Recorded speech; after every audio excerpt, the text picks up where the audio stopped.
vamos a ocuparnos esta tarde en la palabra de Dios y vamos a leer un versículo como referencia para hablar del tema de esta tarde.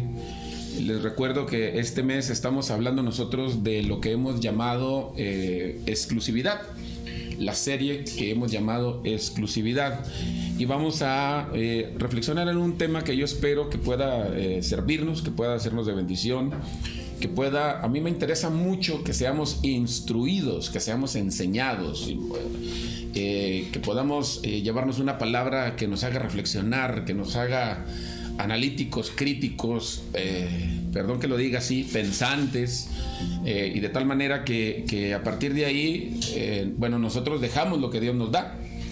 Y tengo que decirlo así tal cual, cada uno de ustedes es responsable de lo que va a hacer con lo que se le brinda.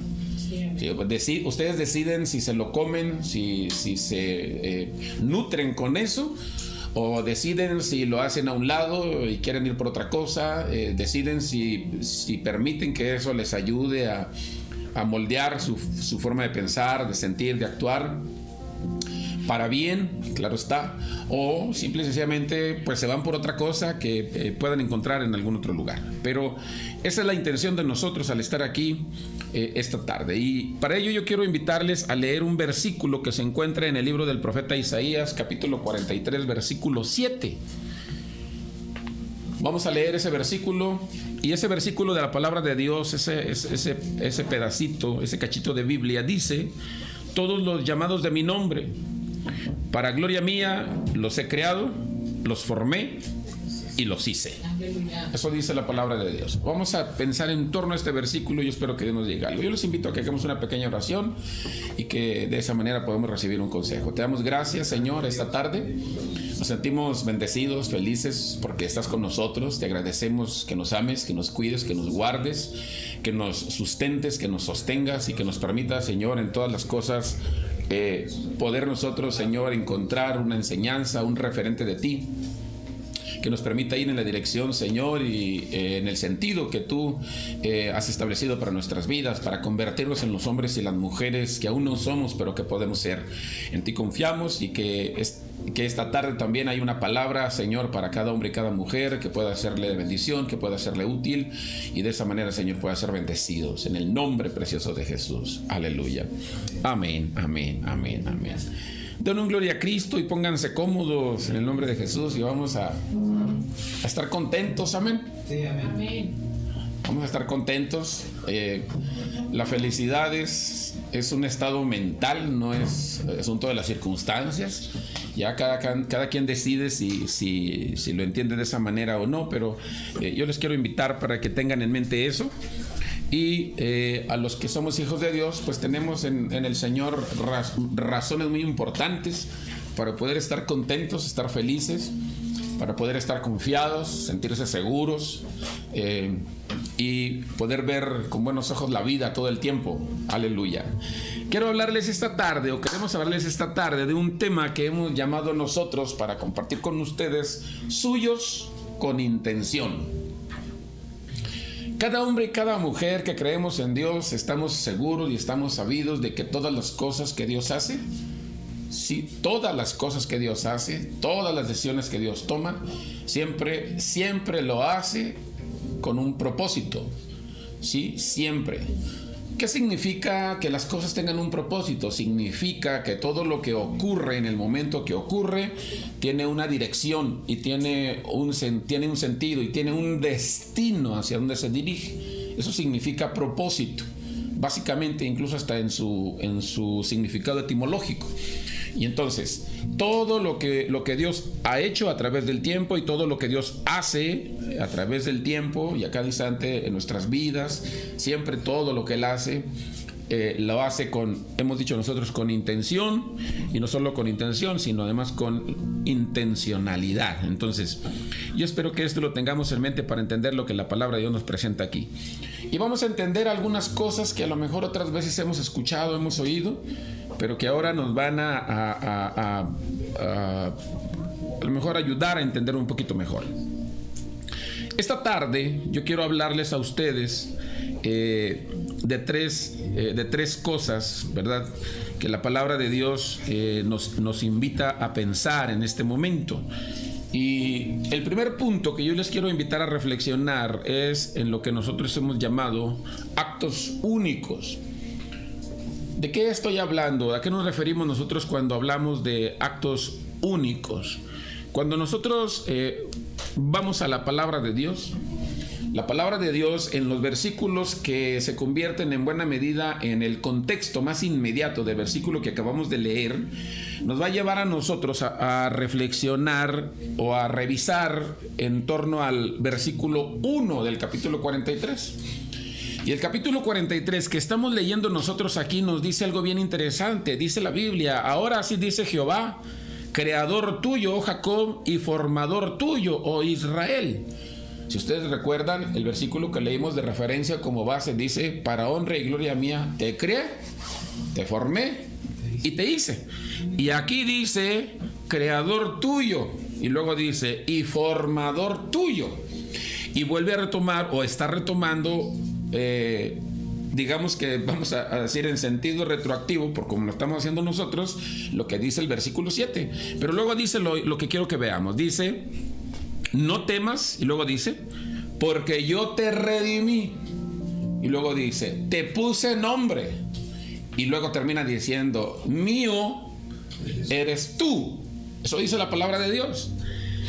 Cuando nosotros en este punto manejamos la idea de actos únicos, acuérdense ustedes que la palabra único significa o implica, de esto hablamos un poquito, si mal no recuerdo, el domingo pasado, implica o significa que es algo peculiar, algo que solamente, en este caso, el Señor tiene, ¿sí? Son características que distinguen de todo lo demás, ¿sí? Eso significa único.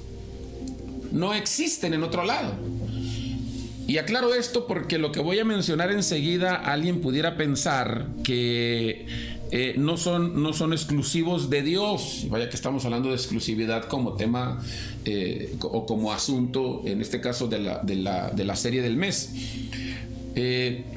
Y es verdad, no son exclusivos de Dios. Fíjense bien a lo que voy. No son exclusivos de Dios. Son actos que probablemente todos nosotros podemos practicar. Pero nadie de nosotros puede practicar esos actos con los matices, con el poder, el potencial y con el alcance que tiene el hecho de que sea Dios quien los practique. ¿De qué estoy hablando? De lo que dice el versículo 1. Yo te redimí, te puse nombre, mío eres tú. ¿Qué significan esos actos, o qué nos invitan a reflexionar esos actos? Fíjense bien. 1. Cuando hablamos de redimir, la palabra redimir básicamente significa una acción de liberar a alguien de un sufrimiento o de un castigo. ¿Sí? Eso quiere decir que el acto de redimir o el acto de redención, eso es algo que todo el mundo podemos hacer. En algún momento nosotros podemos redimir a alguien de un acto de sufrimiento o de un castigo, ¿verdad? Podemos pagar la fianza de alguien y sacarlo de la prisión. Lo estamos redimiendo de un castigo. Podemos desatar a un animalito, un perrito de la calle en este tiempo de frío, que alguien tenga, un vecino, alguien tenga por ahí atado, amarrado, con hambre, sin beber agua, qué sé yo, o a lo mejor hasta golpearlo, y llegar nosotros y quitarle ese animalito y quedarnos con él o llevarlo a un refugio y liberarlo de ese sufrimiento. Eso se llama redimir, eso se llama redención. Eso es algo que podemos hacer todos nosotros, pero les voy a recordar algo que a lo mejor podemos estar olvidando. Por eso son actos únicos, porque aunque si bien es cierto, nosotros todo eso lo podemos hacer, tengo que recordar otra vez e insistir en lo que dije hace un momento. El alcance y el poder, ¿sí?, de esos actos, por muy amplio que sea en nosotros los seres humanos, por mucho poder que ejerzamos, político, económico, religioso, del que ustedes gusten y quieran, nunca va a tener el alcance que tienen los actos que nuestro Dios realiza. Dice la palabra de Dios que estaba Juan en el río, ¿no?, bautizando a la gente, y de repente vio venir a Jesús por la ribera del río. La Biblia no narra lo que voy a explicar, pero lo voy a explicar. Algunos comentan que cuando Juan mira a Jesús venir y expresa y dice: he aquí el Cordero de Dios que quita el pecado del mundo. Eso es redención, porque eso significa quitar el castigo, quitar el sufrimiento, quitar la condena, ¿sí? Cuando Juan hace eso, lo más seguro es que del otro lado del río, por la otra ribera del río, la otra parte, iba una persona, ¿sí?, con un hato de ovejas. La diferencia entre una persona que era el pastor de las ovejas y alguien que no era el pastor de las ovejas es que el pastor de las ovejas siempre caminaba delante de las ovejas y las ovejas seguían al pastor. Cuando una persona miraba a un hombre caminando y las ovejas detrás de él, entonces la gente decía: ese es el pastor de las ovejas. Pero cuando las personas miraban a un hato de ovejas y a las ovejas caminando adelante y a una persona tras de ellas, arreándolas, empujándolas, amenazándolas, obligándolas a caminar, entonces la gente concluía y decía: esas ovejas no están conducidas por el pastor, esas ovejas van al matadero. Y lo más seguro es que cuando Juan mira al Señor Jesús venir por un lado, del otro lado mira a un hombre que lleva un montón de ovejas arreando, y él concluye como todo el mundo y termina en su interior diciendo: este hombre lleva esas ovejas al matadero. Y cuando ve a las ovejas, a lo mejor hasta las contó y dijo: son 50 ovejas y van para el sacrificio. Y si son 50 ovejas, ahí hay 50 ovejas que sirven para quitar delante de Dios el pecado de 50 personas. Pero luego voltea a ver a Jesús, y cuando ve a Jesús, y aquí es donde retoma significado la aclaración que acabo de hacer, de que nosotros los seres humanos y aún los animalitos, como en este caso circunstancialmente hablando, pueden tener un alcance en sus actos, pero lo que Dios hace es único, porque es característico de Él. Acuérdense: oye Israel, nuestro Dios es único. Y cuando Juan mira a Jesús, dice: esas 50 ovejas quitan el pecado de 50 personas. Pero cuando ve a Jesús dice: este no, he aquí el Cordero de Dios que quita no el pecado de 50, ni de 100, ni de 500, ni de 1000, ni de 1 millón, aleluya, ni de 1000 millones. Juan dice: el pecado del mundo, gloria a Dios. Los actos de Dios son únicos. Son únicos. Y entonces la palabra de Dios nos presenta al Señor con ese poder de redención, según el versículo 1 del capítulo 43 que estamos leyendo. O bien, mira, redimir es adquirir o recuperar algo que se había perdido o se encontraba, en este caso, embargado. Eso es redención, ¿verdad? Cuando alguna persona le es embargada una casa, un carro, y de pronto va y paga el adeudo que tenía, legalmente hablando, o mercantilmente hablando, y una vez que paga el adeudo, en automático esa persona lo que está haciendo es liberando la prenda que entregó, ¿no? La casa, el auto, dependiendo que se hayan llevado, y entonces regresa nuevamente a sus manos lo que le había sido embargado, o bien en este caso que de alguna manera podía sentirse perdido. La palabra de Dios dice: porque el Hijo del Hombre vino a buscar y a salvar lo que se había perdido. Aleluya. Él es redentor. Por eso el Señor viene acá y le dice a Israel, y hay algo bien importante que yo quisiera mencionar aquí. Nosotros estamos muy acostumbrados a decirnos la iglesia del Señor. Yo creo que es más correcto entender nosotros, y es más apropiado hablar de el pueblo de Dios. Nosotros somos el pueblo del Señor. Nosotros somos el Israel de Dios. Y eso es algo a lo mejor que tenemos que ir madurando, masticando bien para entender. Pero la palabra de Dios nos presenta aquí al Señor hablando de lo que Él hace como actos únicos en favor nuestro. Fíjate bien. Vamos a ir entendiendo de manera razonada, dialéctica, lo que estamos diciendo. Una segunda cosa que el versículo dice aquí es para recordarnos que Él es nuestro creador, Él es nuestro formador, ¿no? Fíjate bien. Y luego dice, te puse nombre, porque Él es nuestro creador y Él es nuestro formador. Dice el salmista, mi embrión vieron tus ojos. ¿Sí? Él nos hizo a nosotros y nos formó en el vientre de nuestra madre, hablando en lo individual. Pero como pueblo, también Él nos formó, Él nos creó y nos formó. ¿Qué significa crear y formar? Entiendan esto. Crear básicamente significa diseñar el cómo es que quiero que sea, qué características debe de tener, cómo se va a identificar, etcétera, etcétera, etcétera, etcétera, ¿no? Eso es creación. Eso es creación. Hablando de un bebé, ¿sí? Es el color de pelo que va a tener, el color de ojos que va a tener, si el pelo va a ser rizado o va a ser parado, si va a ser de tez blanca o de tez morena, ¿sí? Etcétera, etcétera, etcétera, etcétera, ¿sí? Cada característica es el diseño, eso significa creación.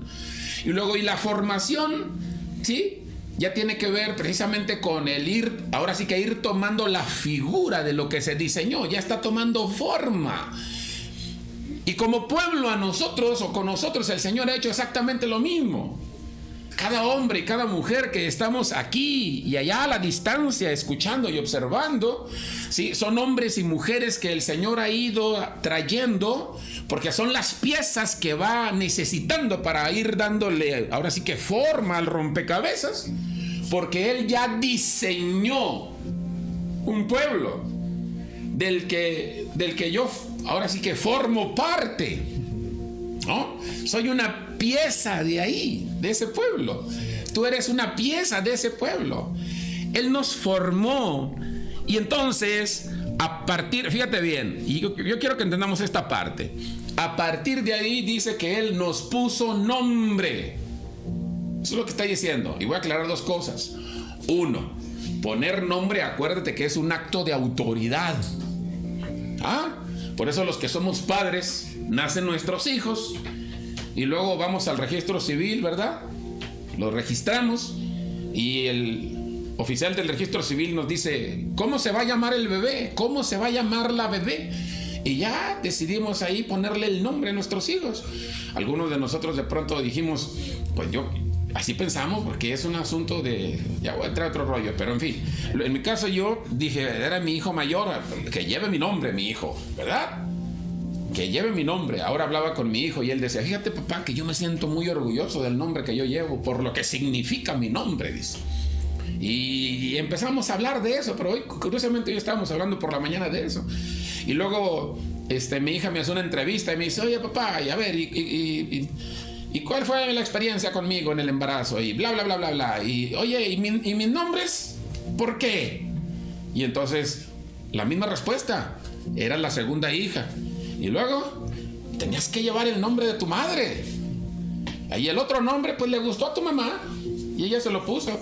Eso quiere decir que ella escogió él y yo escogí a Eunice entonces, ¿verdad? Pero tenías que llevar el nombre.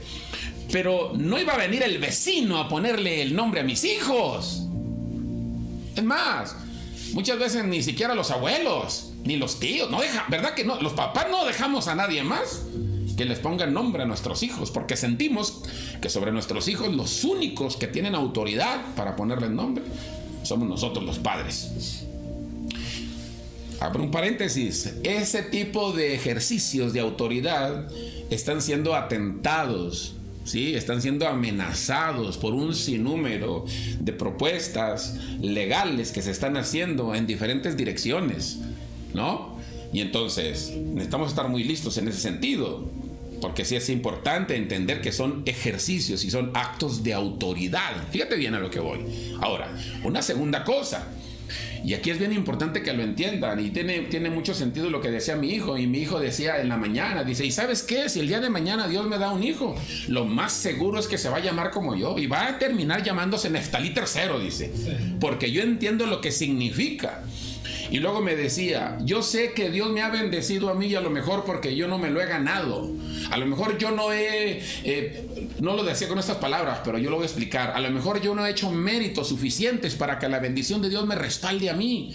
Si yo estoy consciente que lo que yo tengo y lo que Dios me ha dado a mí es, y yo le digo a Dios, dice, yo sé que a lo mejor a mí no me conoces, y a lo mejor al que conoces es a mi Padre, y a lo mejor a la que conoces es a mi madre, y sé que las bendiciones que yo tengo es por ellos, es gracias a ellos. Eso me lo decía por la mañana hoy. Dice, y entonces, pero va a llegar un momento en el que yo me tengo que ganar esas bendiciones. Tengo que ser yo quien se las gane. Y si llega mi hijo, a lo mejor va a llevar mi nombre, va a ser un Neftalí III, y a lo mejor va a pasar lo mismo con él, pero también él, por el nombre que lleva, se va a ganar las bendiciones. Fíjense qué importante es lo que estoy diciendo. Porque cuando el Señor dice, yo te redimí, luego dice, te puse nombre, y es la segunda cosa que quiero aclarar, no solamente tiene que ver con el hecho de el acto de autoridad. Pon atención a esto. No, tiene que ver con la marca del Padre, tiene que ver con la marca de la Madre, en este caso con la marca de Dios. Cuando la palabra de Dios dice que el Señor nos puso nombre, no solamente no tiene que ver con el acto de autoridad de yo te puse nombre, te vas a llamar así, solamente con eso. No, tiene que ver con el hecho de eres hijo de Dios, y ahora tu Padre es un referente para ti. Muchas de las cosas que tú hagas van a ser una honra o van a ser una deshonra para el Padre y para la Madre que tú tienes. Muchas de las cosas que tú hagas van a ser una honra o van a ser una deshonra para el Dios al que tú sirves. ¿Por qué? Porque llevas la marca de tu Padre Celestial, así dijo el Señor Jesús, ¿no? Si quieres ser perfecto como vuestro Padre Celestial es perfecto, ¿no? Porque tenemos un Padre. Y entonces, cuando el Señor dice te puse nombre, está hablando de el hecho de llevar, ahora sí que psicológicamente hablando diríamos, ¿no? Esa carga ¿verdad? De la sombra del Padre. Lo voy a explicar en lenguaje simple para que se entienda. Es como cuando una persona es cantante y luego resulta que el papá es un cantante famoso. Piensen en quien ustedes quieran. Le voy a hacer promoción, luego le cobro la comisión. Un Alejandro Fernández que en su momento a lo mejor de pronto, como todos los demás, si tienen que luchar con la sombra. Oye, y no sientes la carga de tu padre que todo el mundo lo conoce. A eso se está refiriendo la Biblia. El Señor nos pone nombre a nosotros por el solo hecho de ser sus hijos. Somos hijos de Dios y en automático eso implica una gran, enorme y maravillosa responsabilidad, porque es un privilegio. Amén, hermanos. Ahora bien, una tercera cosa que en este punto quiero mencionar, ¿sí? Y aquí es importante entenderlo. Luchaba yo un poco con esta idea, pero es que es en realidad lo que dice aquí. Dice, mío eres tú. Y es algo con lo que muchos luchan, ¿verdad? Especialmente en estos tiempos que todo el mundo se quiere emancipar. Todos los hijos quieren ser independientes, ¿verdad? ¿Verdad? Todos se quieren independizar desde muy chicos. Pero el gran problema, ¿saben cuál es? El gran problema es que confunden lo que es independencia con lo que es rebeldía o anarquía, con lo que es falta de aceptación de autoridad. O sea, confunden eso. La independencia es otra cosa. Y la palabra de Dios habla y dice, mío eres tú. ¿Y por qué luchaba yo con eso? ¿Saben por qué luchaba yo con eso? Porque cuando hablamos de la expresión que la Biblia menciona diciendo, mío eres tú, eso implica un acto de propiedad. Es como si Dios nos tomara a nosotros por cosas. Y a lo mejor con eso es con lo que lucha mi interior, porque yo no soy una cosa y no acepto que los hombres y los seres humanos seamos cosas. No acepto eso. Y en mi lucha en ese sentido, entonces, a ver, ¿de qué estás hablando? Bueno, es que cuando la palabra de Dios dice mío eres tú, no significa o no implica necesariamente el hecho de que nosotros tengamos que renunciar a nuestra dignidad humana, renunciar a ese derecho que el Señor nos otorgó por naturaleza y divinamente, sino simple y sencillamente lo que el Señor está diciendo, y para eso tienes que leer la Biblia. Lo que el Señor está diciendo es que decía un pastor, y lo voy a ejemplificar con esto, decía un pastor, nos platicaba una ocasión, dice, una ocasión de pronto a mí se me quedó mi carrito allá en medio de la oscuridad, bien lejos, y tuve que caminar y yo iba rumbo a donde buscaba ayuda, preocupado porque estaba muy oscuro, estaba muy solo, y entonces vino a mí la palabra de Dios, o la reflexión, la palabra de Dios y la reflexión del cielo, y me hizo entender, y se vino luz, porque de pronto pensé y dije, bueno, a ver, yo voy preocupado por mí, pero también me preocupa el carro, y quiero quedarme a cuidarlo para que no le pase algo. ¿Y por qué me preocupo por el carro? Pues ¿de quién es el carro? Pues es mío. Por eso me preocupo por él y quiero cuidarlo. Y entonces entendí, dice, y cuando yo iba ahí en la noche caminando y preocupado por mi seguridad, yo decía, bueno, y si el carro es mío y yo me preocupo por él y yo busco cuidarlo, ¿yo de quién soy? Y entonces entendí y dije, soy de Dios. Bueno, pues si yo quiero cuidar mi carro, con más razón Dios seguramente que ha de querer cuidarme a mí. Y eso significa el hecho de que la palabra de Dios diga mío eres tú. No es tan solo ese acto de propiedad y esa, digamos, esa expresión cosificadora que la palabra de Dios parece que nos presenta aquí, sino es esa relación que se da entre nosotros y Dios, de tal manera que podamos sentirnos protegidos. De ahí que la palabra de Dios diga, el ángel de Jehová acampa alrededor de los que le temen y los defiende. Aleluya. Y entonces estos actos son únicos. ¿Por qué? Porque a lo mejor yo puedo dejar mi carro allá a la distancia y una vez distanciado ya no puedo cuidarlo. Son actos que yo puedo realizar. Puedo sentir propiedad sobre ese auto, puedo cuidar ese auto, ¿sí? Pero una vez que me distancio, probablemente es un acto que ya no puedo llevar a cabo porque la distancia me lo va a impedir. Pero cuando hablamos de Dios, el alcance de las cosas que Dios hace son mucho más grandes, más potentes. Son de mayor alcance, pues. No importa dónde estemos, no importa bajo qué circunstancia, y es lo que vamos a ver enseguida, no importa qué ocurra, podemos sentir la certeza y la seguridad de que Dios va a estar ahí para cuidar de nosotros. Aleluya. Aleluya, gloria a Dios. Bajo cualquier circunstancia. Aleluya. Espero que estemos aquí. Una segunda cosa o idea importante que yo quiero que reflexionemos de manera sencilla y rápida, espero estar siendo simple. La segunda idea que quiero mencionar le hemos llamado nosotros un destino que no será fatal. Un destino que no será fatal. Y cuando nosotros hablamos de la idea de un destino que no será fatal, yo me refiero aquí al versículo 2 del capítulo 43. Dice la palabra de Dios en el versículo 2, cuando pases por las aguas, y esto ya lo hemos mencionado alguna vez, yo estaré contigo. Si tuviera que parafrasear lo que la Biblia dice aquí, fíjate, dice literalmente, y si por los ríos, si yo parafraseara esto diría, cuando pases por las aguas yo estaré contigo. Así que cuando pases por los ríos, ¿verdad? Así que cuando pases por los ríos, no te anegarán. ¿Qué significa eso? Pues que no te van a cubrir por completo y no te van a dejar, ¿verdad? De tal manera que puedas hasta ahogarte. No te van a cubrir a ese punto. Y luego dice, cuando pases por el fuego, no te quemarás. Y luego dice la Biblia, parafraseando, parafraseando. Y luego dice, es más, ni la llama siquiera va a arder en ti. ¿Sí? Eso significa que el fuego puede estar alrededor de nosotros y podemos pasar por él. Y las llamas no solo no nos van a alcanzar, sino que ni siquiera van a arder poquillo en nosotros. Es lo que dice la Biblia. Por eso el punto que estamos mencionando nosotros aquí le hemos llamado un destino que no será fatal. Pero voy a insistir en lo que muchas otras veces hemos dicho. Y esto quiero que lo entienda todo el mundo, entiendan, hermanos de mi vida, amigos que nos miran, es la vida. Es la vida, es la vida. En medio de todo lo que pueda pasar, en medio de conspiraciones, en medio de élites de control mundial, en medio de pandemias, de todo lo que hay, o sea, es la vida, estamos aquí.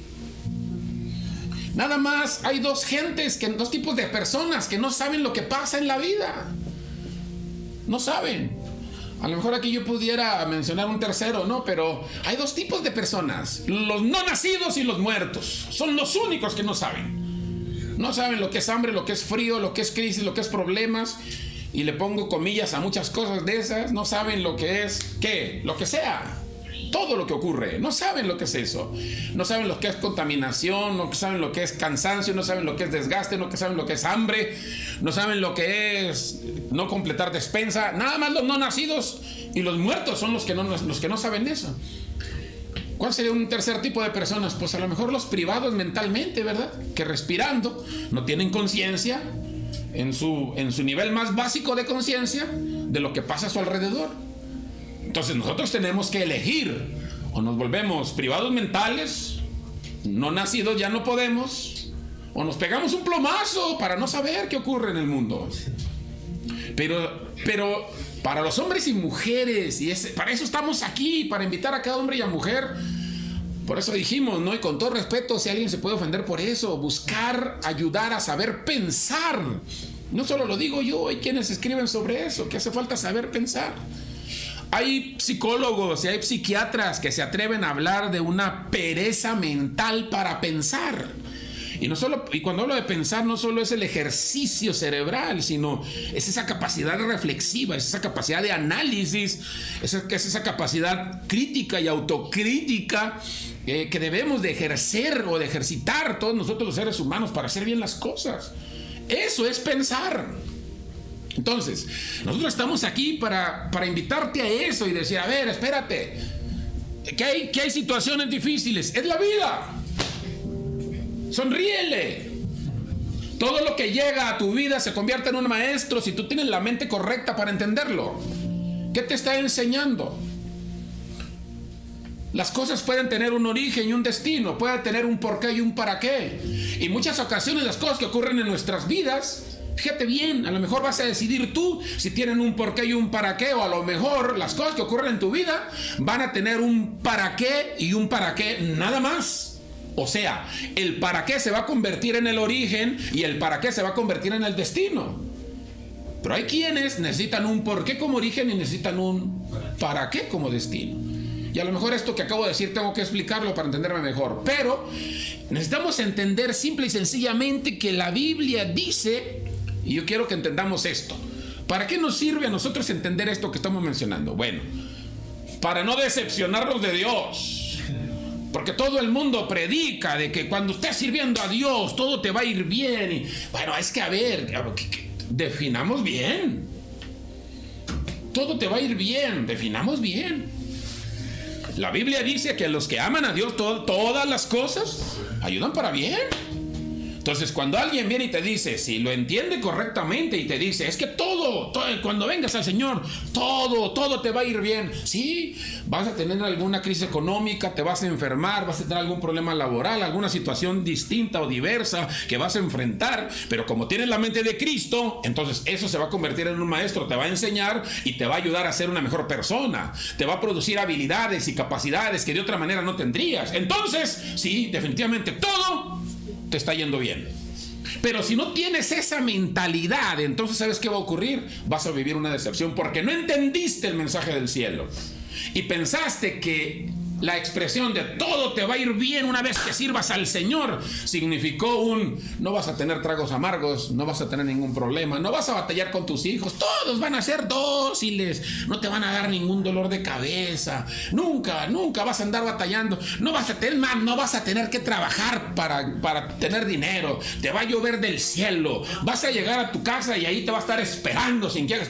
Si tú estás mirando todo va a estar bien en tu vida así, de esa manera, entonces no estás entendiendo de qué se trata esto. Porque no es eso.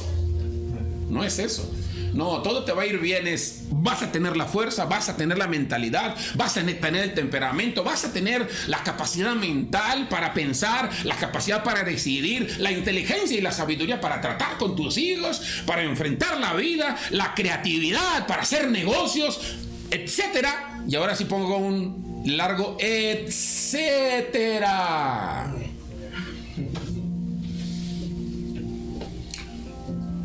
Porque la Biblia no dice en ningún momento aquí en esta palabra que acabo de leer hablando del profeta Isaías, no dice nunca dice que no vas a pasar por las aguas. Lo que sí dice es que cuando pases por las aguas, el Señor va a estar contigo. ¿Y sabes una cosa? Los hombres y mujeres que creemos en el Señor y que le amamos, entendemos claramente que no importa el cielo, no importa el infierno, no importa cómo estemos, lo único que importa es que Dios esté con nosotros. Eso es lo que entendemos y eso es lo que nos importa. La Biblia nunca dice que no vas a pasar por los ríos. Lo que sí dice es que como Dios va a estar contigo, no te vas a ahogar en ellos. No te van a cubrir al grado de que si no sabes nadar, ya no sepas qué hacer. Pero vas a pasar por los ríos y vas a pasar por las aguas porque, ya lo dijimos en una reflexión pasada, todas las experiencias adversas que llegan a nuestras vidas se convierten en experiencias que necesitamos para volvernos adaptativos. Si no vivimos esas experiencias, entonces las habilidades que deberíamos nosotros de forjarnos nunca las vamos a adquirir. Nunca. Es más, los que hemos ido a la escuela y seguimos yendo a la escuela, y los que hemos egresado de la escuela, de la universidad y demás, nos hemos dado cuenta que todo lo que te enseñen a ti ahí sirve y no. Porque hasta que no pisas el terreno de la práctica del trabajo, es entonces cuando te das cuenta lo que realmente importa. Así que todo lo que te enseñemos, todo lo que hablemos, todo lo que escuches, todo lo que veas, sirve y no. Necesitas vivir. Necesitas experimentarlo. Y la Biblia sigue diciendo, la Biblia no dice que no vas a pasar por el fuego. La Biblia dice que Dios va a estar contigo. Aleluya. Y que si eres capaz de entender eso, no importa de qué tamaño esté el fuego, ni qué tan fuerte, no te va a alcanzar la llama. Eso es lo que dice la Biblia. ¿Por qué? Porque lo que importa es entender que Dios está contigo, y Dios está conmigo, y Dios está con nosotros. Así es que aquí hay dos cosas que quiero que te lleves. La primera de ellas, en este punto de un destino que no será fatal, significa dos cosas. Uno, que hay acontecimientos, aquí hay a quien no le va a gustar esto, lo lamento mucho, lo siento mucho. Y ahorita lo tocamos, y vamos, ¿sí? Pero uno, hay acontecimientos que son inevitables.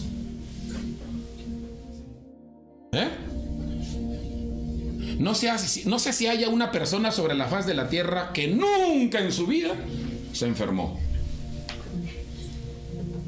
No lo sé. Puede ser, ¿verdad? A lo mejor. Pero enfermarse es inevitable. Alguien dirá, no, pero es que el Señor Jesús vino y pagó para redimirnos. La Biblia no dice que para evitarlo. Acuérdense qué significa redención. Es ocupar nuestro lugar, de tal manera que nuestro cuerpo está destinado al desgaste. Hay una palabra técnica para eso, pero para entenderlo mejor es desgaste. Se va gastando, pues, mejor dicho. Se va acabando, se va deteriorando. Y eventualmente algo pasará, un dolor de cabeza, un mal movimiento que ya me dolió, lo que sea, por mínimo que sea, pero el dolor físico toca nuestras puertas. Es inevitable. Morirse. Es lamentable, pero uno de los datos que se está mencionando para los que de pronto se relajan de más y piensan que no ocurre nada, o sea, deben de saber que en este momento, sin mal no estoy informado, las muertes por COVID en México, no seremos primer lugar en otras cosas, pero en México las muertes por COVID ya rebasaron las primeras causas de muerte en nuestro país, causas anteriores. Diabetes, ¿sí? ¿Qué es? Otras cosas. Hipertensión. Muerte por problemas cardiovasculares. O sea, diabetes e hipertensión ya quedó rebasado por muertes por COVID. Ahorita ya el número es mayor a los que se mueren por diabetes y por hipertensión. Es inevitable. No nos gusta pensar en eso, es que es antiintuitivo, ¿verdad? Nadie nos queremos morir. Hay un instinto de supervivencia que en automático nuestro organismo despierta cuando está siendo atacado y corre ese riesgo, se defiende. Es normal que se defienda, pero es inevitable. Son unas cuestiones inevitables. Alguien dirá, ¿qué otras cosas son inevitables, hermano? Las circunstancias de las relaciones de pareja, las fricciones de pareja, las fricciones con los hijos y sucesivamente así, las fricciones, el cansancio laborales, el cansancio por trabajo, el estrés a que estamos sometidos que nos genera un montón de problemas múltiples. O sea, son acontecimientos inevitables. Ahí están. Dice la palabra de Dios, los que confían en Jehová son como el monte de Dios que no se mueve, sino que permanece para siempre. Por eso, la segunda cosa que quiero mencionar aquí es que pueden ser acontecimientos inevitables, pero todos ellos no necesariamente tienen que ser fatales. No tienen que ser fatales. Pero tenemos que aprender a confiar en el Señor, porque la palabra de Dios dice que Él estará con nosotros. ¿Me siguen, hermanos? De ahí que entonces el tema de esta tarde, a partir de estas reflexiones previas, tenga razón de ser. Otra vez, cuando nosotros pensamos en el tema, entonces tiene razón de ser todo lo que hemos dicho hasta aquí. ¿Cuál es el tema? Suyos con intención. Somos de Dios porque en el corazón de Dios y en la mente de Dios hay un propósito. Alguien dirá que parece un propósito o parece una intención propositiva muy egoísta, muy egocéntrica. No sé si hasta egolátrica, no lo sé cómo la puedan calificar, ¿no? Yo nada más quiero aclarar acá que en el corazón y en la mente de Dios no existe esa forma de pensamiento, y cualquiera que hace una lectura de ese tipo probablemente lo único que va a hacer es proyectarse. ¿Por qué? Porque todo lo que Dios hace siempre va a ser con la intención de bendecirnos a nosotros, de protegernos, de cuidarnos, de ayudarnos a crecer, de evolucionarnos. O sea, todo lo que tenga que ver con ello va a estar presente en el corazón y en la mente de Dios. ¿De qué estoy hablando? Estoy hablando entonces en ese sentido precisamente del tema que estamos nosotros revisando. Y a partir de aquí entonces vamos a hablar del tercer punto importante o básico o central que estamos manejando acá, de los que estamos manejando. Y el tercer punto es la marca de su gloria. Escuchen esto. La marca de su gloria somos nosotros. ¿Sí? Somos nosotros. Otra vez, las personas no van a ver a Dios, ¿sí?, como una figura así celestial para... No. Nos tienen que ver a nosotros. ¿Qué es lo que nosotros portamos? De ahí que la palabra de Dios termine diciendo en el versículo que estamos leyendo: para honra, para gloria mía, los he creado, los formé y los hice. Para gloria mía. Fíjate bien. Para gloria mía. Y glorificar significa ensalzar o alabar a una persona o cosa o hacerla digna. ¿Sí oyes eso? O hacerla digna de honor, de prestigio o fama. Y dice el Señor: para gloria mía te crié a ti como pueblo. Para gloria mía te llamé a ti a formar parte de mi pueblo. Para gloria mía. Y no con una intención egolátrica, sino para que tú puedas ser inspirado, puedas ser aspirado, y de esa manera puedas alcanzar el nivel de excelencia que de otra manera no podrías conseguir. Eso necesita quedar bastante claro, porque si lo entendemos, entonces no va a ser difícil apegarnos al propósito que Dios tiene en su mente y en su corazón. De tal manera que cuando hablamos nosotros de glorificar o de ensalzar, de alabar, entonces vamos a pensar en tres cosas que nosotros tenemos que producir a favor de Dios. Y todos nosotros, fíjense bien, hermanos, espero que pueda decir algo más aquí que valga la pena. Todos nosotros debemos de producir, en primer lugar, honor a favor de nuestro Dios. ¿Sí oíste? Honor a favor de nuestro Dios. Es muy interesante. ¿Por qué? Porque el honor es la cualidad moral que impulsa a una persona a actuar rectamente, cumpliendo con su deber y de acuerdo con la moral. De ahí que sea bien importante que entendamos lo siguiente. Voy a hacer una pequeña diferenciación aquí. Hay dos palabras que luego parece que significan lo mismo, y es la moral y la ética. Y la moral tiene más que ver, digamos, yo lo voy a explicar así de manera simple, con un concepto de y forma de comportamiento colectivo. ¿Sí? La moral tiene que ver con lo que toda la gente de manera colectiva piensa que es correcto. La ética tiene que ver más con un concepto de y forma de comportamiento personal.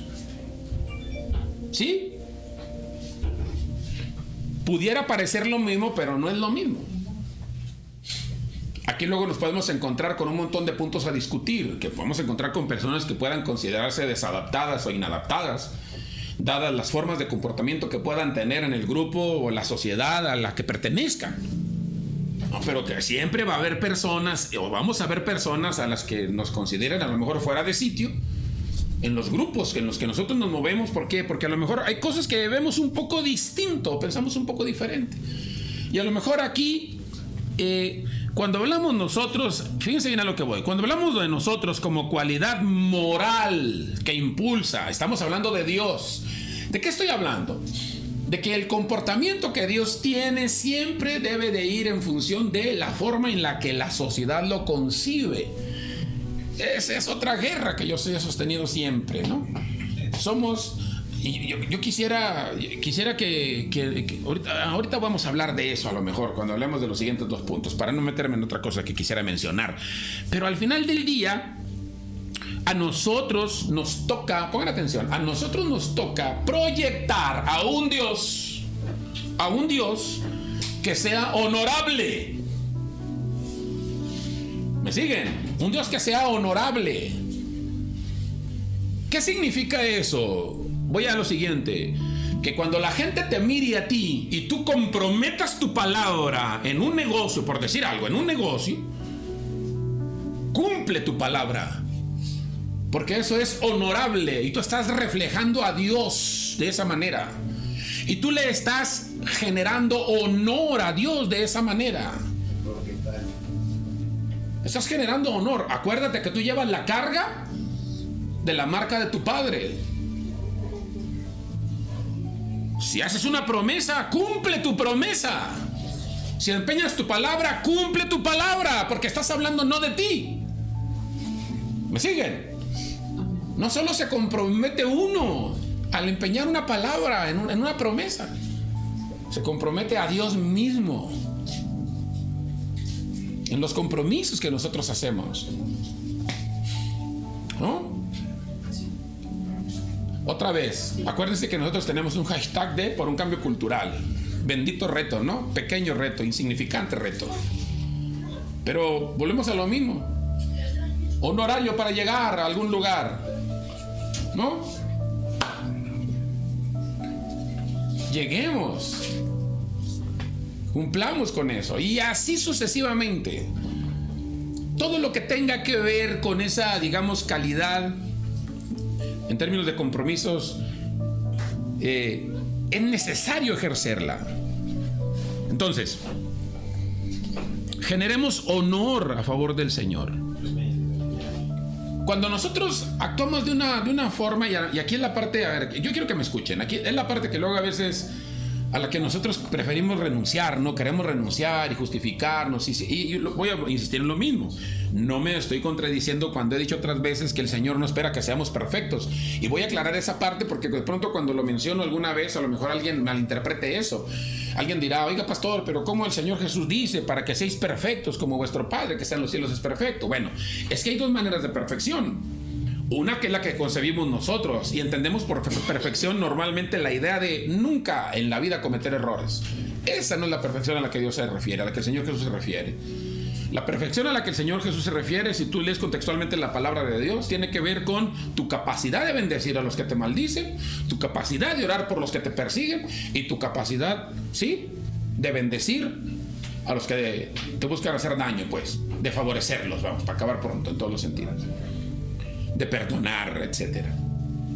Esa es la perfección a la que Jesús se refiere. ¿Por qué? Porque cuando se logra eso, entonces empieza a fluir la sanidad a favor de quien lo ejercita eso. Entonces, no me contradigo, vuelvo a decir lo mismo, el Señor no espera que seamos perfectos, pero sí, escucha, sí, en buena medida la gente espera ver a un Dios que no falla, a un Dios que no se equivoca, a un Dios que cumple su palabra. A nosotros nos toca generar honor a favor de Dios. Una segunda cosa que implica glorificarle a Él, o en este caso darle gloria, pues, es generar prestigio a favor suyo. Escúchame esto. Nosotros estamos aquí para generar prestigio a favor suyo. ¿Qué es el prestigio? El prestigio es la buena fama. Voy a ponerlo de otra manera porque luego voy a tocar esa palabra. Generar una buena opinión. ¿Ah? En el resto de la gente. ¿Cuál es la idea de prestigio? Las personas que tienen un oficio y hacen las cosas bien o muy bien, esas son personas que se ganan prestigio. El nivel de calidad que tienen las cosas que se producen es lo que genera prestigio. Por eso nosotros regularmente, todos, si hablamos de ropa, hay marcas de prestigio. Si hablamos de calzado, hay marcas de prestigio. Si hablamos de carros, hay marcas de prestigio. Por eso hay niveles en los autos. Los niveles en los autos implican prestigio. Porque hay de calidad a calidad.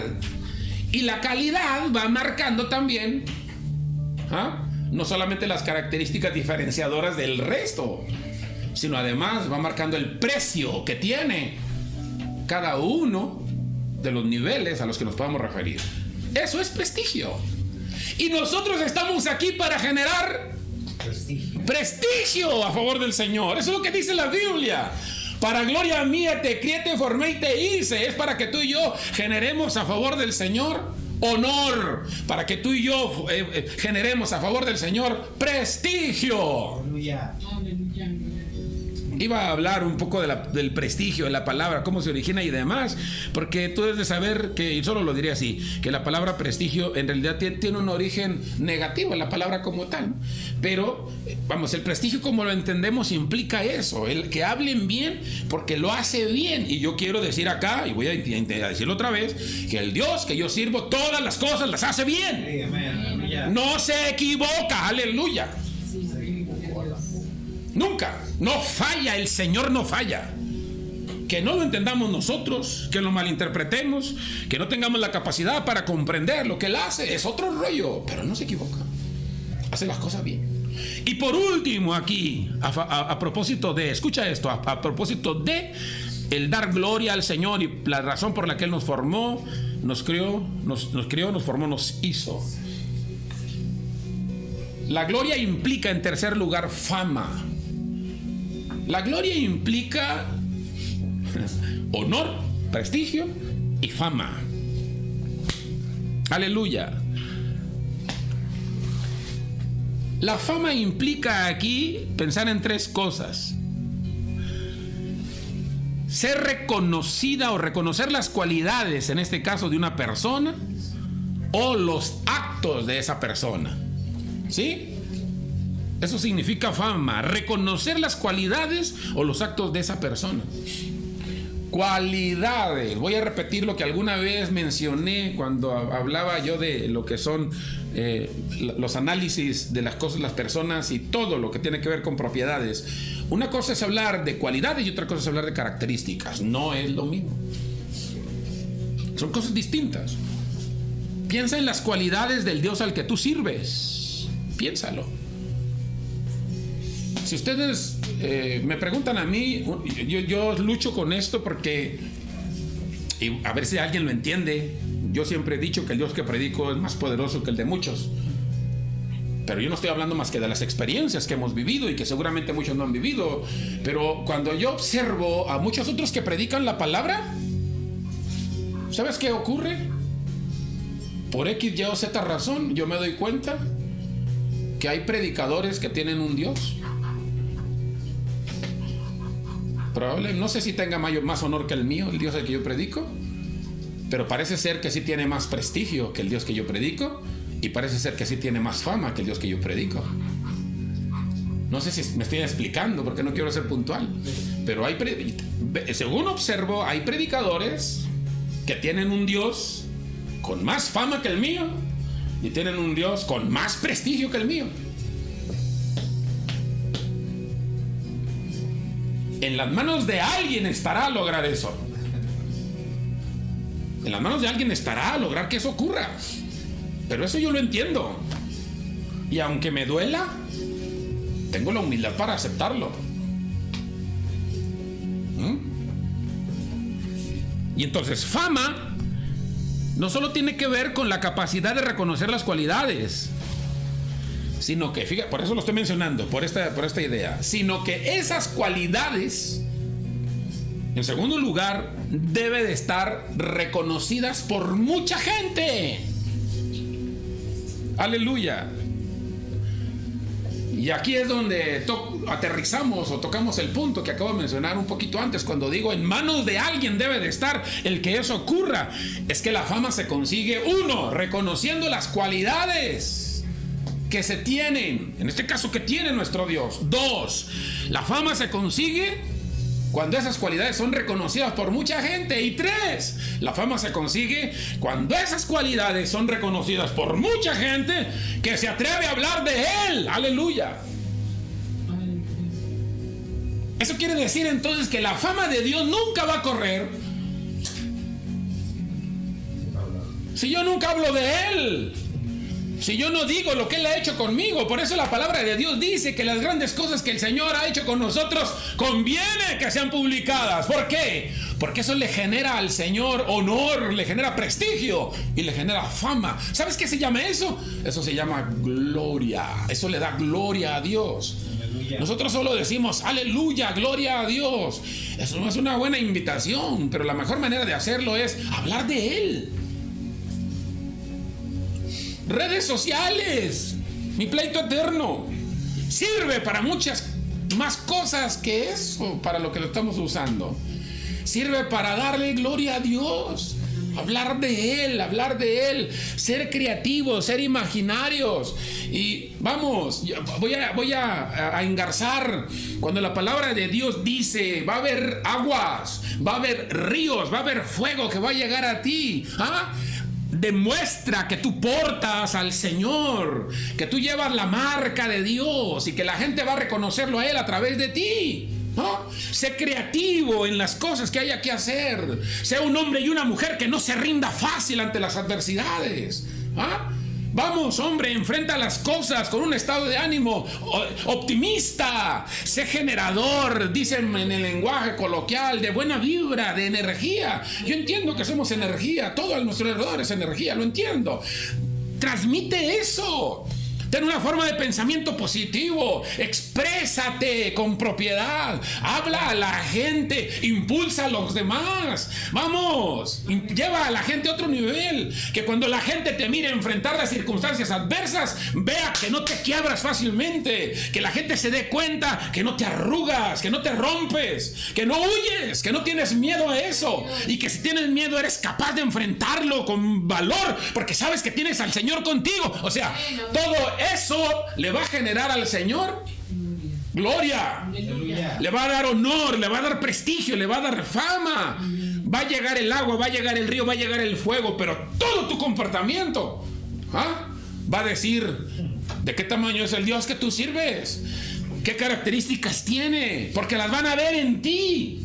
Te van a ver fuerte, te van a ver entusiasmado, te van a ver decidido, te van a ver atrevido, te van a ver creativo. Vamos, todo lo que tenga que ver con ello. Dice la palabra, y hablábamos de eso el domingo anterior, ¿no? Todo lo que tenga que ver con cosas edificantes, todo lo que tenga alguna virtud, algo digno de alabanza, agárralo, haz lo tuyo.